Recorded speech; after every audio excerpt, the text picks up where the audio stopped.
Everybody, Luigi here, and let's talk about Rwby Ice Queendom. With episode 12 in the books, our journey with Ice Queendom has come to an end. Now, we just have a few questions to answer. Was it really any good? Did it need to be made? And is it worth watching? Before we get to that, let's talk a little about episode 12. As you can see, I didn't do a video on it. That's because there wasn't really enough in it to get a full video out of. Much like I said in some previous videos, it was kinda just an epilogue, so that the ending of this show flowed into the second season. That's not to say it wasn't a good episode though. Honestly, it was the perfect epilogue for this show. We got Weiss and Blake acknowledging each other with a handshake, giving us our cap off to this character arc, and we got a shot of both of their weapons side by side, signifying that they are now more comfortable around each other, that they now trust the other. After all, they felt safe enough to put their weapons down around the other. We also got to see the food fight again, though this time it had bigger implications. As it was Weiss who technically started the giant food fight, this is a huge shift in her character as she is now acting on some of those childhood desires that she used to keep under lock and key out of fear. Weiss has become more free with her emotion. Unfortunately though, we didn't get any signifiers that we would be getting a second season or even a sequel show, as it ends with the food fight. So now let's talk about the show as a whole, with the first question: is Ice Queendom any good? The short answer is, for the most part, yes. This show is great. Aside from a few things, I really enjoyed the show. It felt like the perfect bridge between the events of Volume 1 and 2 that expanded upon the character development that we saw in Volume 1, and even gave us some development we didn't get to see in the show, like Ruby's growth into a competent leader. I actually want to start with my issues though, as I'd rather get the negative out of the way first. My first and really only major issue with the show, and if you've watched my other videos, you'll likely know what it is, it's the show's treatment of Yang Xiaolong. It felt like outside of some very specific moments, Yang didn't really need to be in the show. Like if she wasn't there, the majority of the plot would have been the same. The only real difference would have been who kills what. Like they didn't even give her a character arc in this show. Unless you count becoming less protective of Rwby as a character arc. Though honestly, that seems more like them using her as a vehicle for Ruby's character arc in this show, of her development of becoming a better, more confident person, of Rwby coming into her own as a leader. It's more about that than it is about advancing Yang as a character. Overall, outside of a few moments, it felt like Yang was a little more than a background character in Ice Queendom. Honestly, it felt like Jean had more importance in this show than Yang. And that's not even saying that Jean was that important of a character. He really didn't contribute that much either. As someone who does actually like Yang a lot, this was a bit disappointing. My second issue with the show was the implementation of the relics in the dream world. In Ice Queendom, they have 4 relics inside of Weiss's mind that open up the way to Weiss's heart, each one representing a member of Team Rwby. Each one used by Rwby, not the member in which the relics represent. I felt like this was a huge missed opportunity to show how much each member of Team Rwby means to Weiss, having them all possess a key to Weiss's heart, rather than just Rwby, by making each of the relics be only usable by the person that they represent. I know there would have been some issues on the story side of things, especially with Ruby's relic being destroyed in episode 6, but they could have found a way around that, or just not have had that happen. I mean, what is the point of having these color-coded relics if in the end they really didn't matter in the grand scheme of how they were used? Yes, there were some symbolic reasons behind the colors and where they were located, which I really liked. I just felt like they could have gone farther with that idea. My final biggish complaint is how they handled Blake escaping from her nightmare in the show. They had Yang break her mask and then Blake reach out for help from Yang, while Weiss was just in the background. And for a show that has such a huge emphasis on the parallels between Weiss and Blake, and how they would cancel each other out, as well as help each other grow, they sure didn't have Weiss do much to save or help Blake out with her nightmare. It should have been Weiss that gave Blake that final push. It should have been Weiss that gave Blake that final push to break away from the grip that her past had on her. Those are the major complaints I had with the show. There are small issues I had, but they honestly aren't worth mentioning as they didn't really affect my overall thoughts on the show. Now let's talk about what this show did well, starting with the visuals for it. Outside of the occasional use of 3D, which looked out of place and a little jarring, the animation for the show, for the most part, was great. All of the key moments in the show looked phenomenal, from the shot in the Emerald Forest to the final fight with the Nightmare Blake.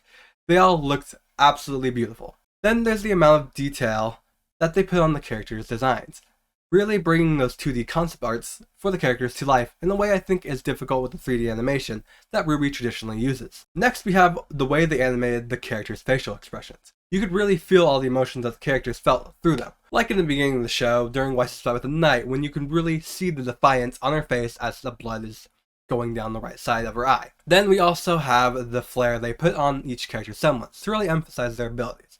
But it wasn't just the characters that looked good, the backgrounds did as well. I really like the aesthetic of Weiss's dream world. It felt like this dystopian Disney castle. Let's move on from the superficial things to the depth of the show, by which I mean the characters. So outside of Yang, I really enjoyed what they did with the other three characters. They explored aspects and developments of the characters that kind of got pushed to the side in the original show, most likely due to time constraints. Ice Queendom showed us Rwby's journey to becoming the leader that she is in Volume 2, giving us all the self-doubt and mistakes she made on her way to becoming that. It also gave us a side to Rwby that we hardly get to see in the main show. We got to see a more pensive Rwby and a more vulnerable Rwby. We got to see that there is more to her than the overly optimistic Rwby we see for the majority of the show. With Weiss, they explored the inner conflict that she had with accepting the change that she was going through. It explored the depths of her hate for the White Fang, and how hard it was for her to truly accept Blake for who she was. In the original show, it feels like this long-burning hate that she had been harboring just disappeared overnight. In Ice Queendom, we get to see that Weiss's journey to becoming a better person wasn't as simple as thinking about it for a few hours and deciding she doesn't care, because she did care. She was just hiding how much everything was affecting her. Then we got to see just how much of her feelings she was keeping hidden away, as they explore her dream world. We get to see the child side that she kept locked away. We get to see the effects keeping these things hidden away has had on her mind, and how ingrained some of her ways of thinking are as she almost dies rather than accept that she doesn't hate the faunus. We get to see this arc of accepting the change that she is going through culminate in the prideful stick-in-the-mud Weiss embracing her childish desires and starting a giant food fight, showing us just how far she has come. We actually get to see her path to accepting Weiss, despite the fact that she comes from the family that has persecuted the faunus for years. This is something that isn't even touched upon in the original show. Blake's development mirrors Weiss's, which as it should. They make a huge deal about them being the same in multiple scenes in this anime.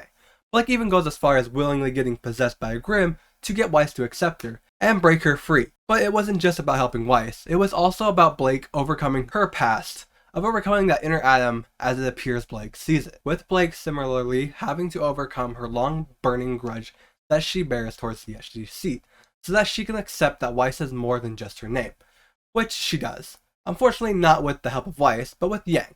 Well, I guess that's not entirely true. I think seeing Weiss's mind fight against a nightmare, and seeing the impact that she has had on Weiss, laid the groundwork for her to be able to break free from the control of the Nightmare Grimm. Overall, they did a very good job of expanding upon the development that the characters went through in the first volume of the original show. Next, let's talk about the story, which honestly we've technically already talked about, because the story of the show is about the development of the characters, which we just went through. The show is a very character-driven show, and that development was very good, but we can still talk about what the story is about. The story of Ice Queendom was really about exploring the complex emotions of one Weiss Schnee, and their journey to overcoming her hate for the White Fang, likely caused by her father's influence, and it's about changing her for the better. As a Weiss fan, I really loved this, as we got to explore more of Weiss's childhood, seeing some of what she went through as a child, or at the very least, we got some of the hints to what she went through. Honestly, I would have liked if they had gone into a bit more detail on her childhood, but this was still fine. We also got to see the relationship that she had with her grandfather, a figure that has been mentioned in Rwby before, but we've never gotten much information on it. In this, we learned more about him and how much he meant to Weiss. One of my favorite scenes in this show is a small scene between her and her grandfather, as it gives us more insight into how Weiss became the woman she is today, where she got her desire to protect people from, and who she got her compassionate side from. The pacing in the show was also, for the most part, very good. Outside of the first 2 episodes of the show, which did at times feel like they were rushing through that to get to the story they wanted to tell, once they hit that point though, the show never felt like it was dragging on. None of the scenes felt like they could have been cut to save time. I was never watching a scene and going, are we still doing this? Or questioning what the point of any given scene of the show was. And I never felt like they were rushing through any plot points either. Overall, Ice Queendom was a very well-paced show in my opinion. It never felt like they were rushing Weiss's character development for the sake of time. And the way they built up the drama with her getting closer to death was great. While I never thought Weiss was in any danger, I could see someone with no context on Rwby maybe getting worried about her. So overall, I think that Ice Queendom is a really great show that added a lot to the Rwby universe. That's not to say it doesn't have any problems, especially with its animation, mostly when they use the 3D stuff. But for the most part, important scenes look absolutely stunning, so I can forgive them for saving budget on scenes that maybe don't matter as much to the overarching story and character development, which is really well done, probably the most consistent and complete character arcs we've had in the show, But I guess that's what you get when you get a standard anime season length and don't have to worry about anything after said season ends. I'd probably give the entire season as a whole an 8.5 out of 10.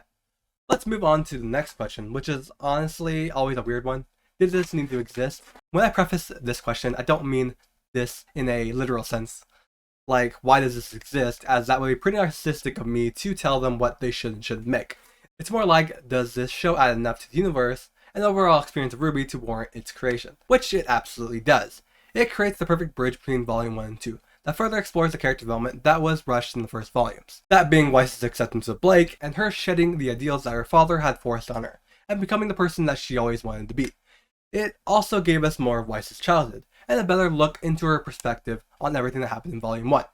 It also gave us more info on Nicholas Schnee and what he meant both to Atlas as well as Weiss, giving us the foundation for who Weiss would become in the later seasons of the show, as she followed in her grandfather's footsteps, by leaving her home to find out who she was outside of her family name. It showed us what nurtured her desire to become a huntress, her desire to protect people. It did the same for Blake and Rwby, exploring character development that was otherwise ignored in the original show. This show is a perfect example of what a spin-off should be. Instead of focusing on aspects of characters that the show has already explored thoroughly, they focus on parts of the character that may have been pushed aside as the show has progressed, like Weiss's relationship with the Schnee name, Rwby's struggle with leadership, and Blake and the White Fang. Though with the last one, it's more that she has put it behind her. We also learn more about the world of Remnant in the show, as during the final bit of the nightmare, we learn more about the history of the Faunus, as well as its history with the Schnee Dust Company. We also learn more about the Schnees as a whole, both getting more information on Nicholas's reputation with Atlas, as well as Jacques' treatment of his employees. Overall, this show added more than enough to warrant its creation, not that I'm telling anyone what they should and should not make. Now we have the final question. Should you watch this show? Which isn't easy, absolutely. This show is fucking great. It's enjoyable for both new viewers, giving them the gist of the events of the first volume, while also having the entire following arc for fans that have already seen the show, as well as plenty of references to future events that you really only understand if you've watched pretty far into Rwby. That being said, honestly, I'd say for new viewers who want to get into Rwby, it's better to watch the first volume of Rwby before you watch this show, as the first 2 episodes of the show aren't a perfect substitute for that volume. There are some important character moments that are completely ignored in this, like all of Jean's character arc, and the introduction of characters like Ren and Nora, characters that are rather important in the later volumes. After you've watched that, then come back and watch this show. If you've watched this show and now want to get into the Rwby universe, I'd say watch the first volume, because as I've previously stated, this show misses some important stuff for other characters. There's also plenty of differences between the 2 versions, so it's not like you'll be watching the same thing twice. I think that's it for my thoughts on Ice Queendom, so I guess I'll say this one more time. The show is great and you should check it out. If you enjoyed this video, give it a like and consider subscribing.